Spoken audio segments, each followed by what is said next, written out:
Nous sommes dans le service de chirurgie gynécologique et mammaire où nous traitons aussi bien des pathologies bénignes que malignes. Nous sommes centre expert en pathologie mammaire et en pathologie gynécologique cancéreuse.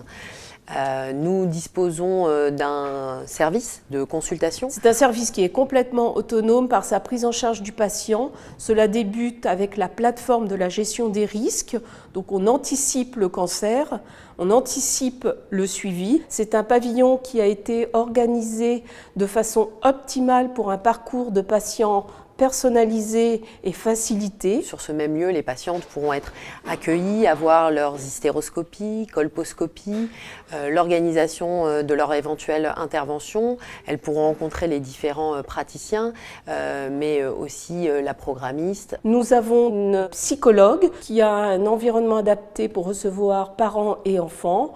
Nous avons une salle des familles, un lieu où les patientes peuvent avoir une consultation de socio-esthéticienne.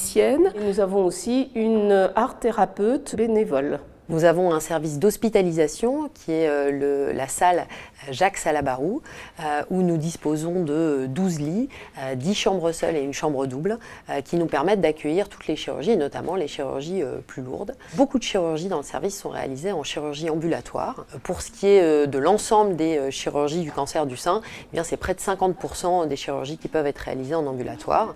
Nous avons développé notamment la prise en charge des mastectomies en ambulatoire. La particularité du service de chirurgie ambulatoire à vitesse vétrière, c'est que maintenant on lance en pratique finalement quasiment quotidienne de faire les prises en charge comme des hystérectomies en ambulatoire. Dans cette structure, les patientes arrivent le matin dans l'unité de chirurgie ambulatoire, sont opérées, restent au même endroit, la salle de réveil est exactement au même endroit et repartent le jour même. Donc ça permet de diminuer le temps d'hospitalisation, qui fait finalement une réhabilitation beaucoup plus précoce, de diminuer les complications à type d'infection nosocomiale.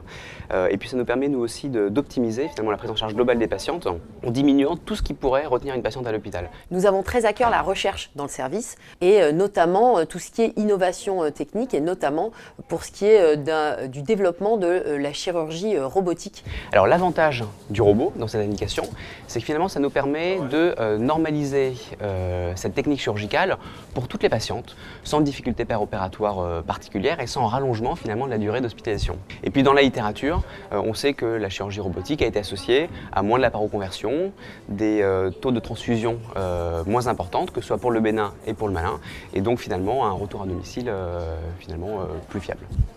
On a beaucoup travaillé sur faciliter le lien entre les patientes et ce service, mais aussi avec les correspondants et ce service. Donc ce qui était important, c'était de pouvoir faciliter les échanges et notamment avoir une rapidité de prise en charge. Et nous avons des liens privilégiés avec les correspondants de ville. Donc tout ça nous permet de faire une prise en charge rapide, dédiée, personnalisée, pour les aider à avoir une reprise la plus rapide de leur vie quotidienne, de leur vie personnelle et de leur vie professionnelle après la période de cancer.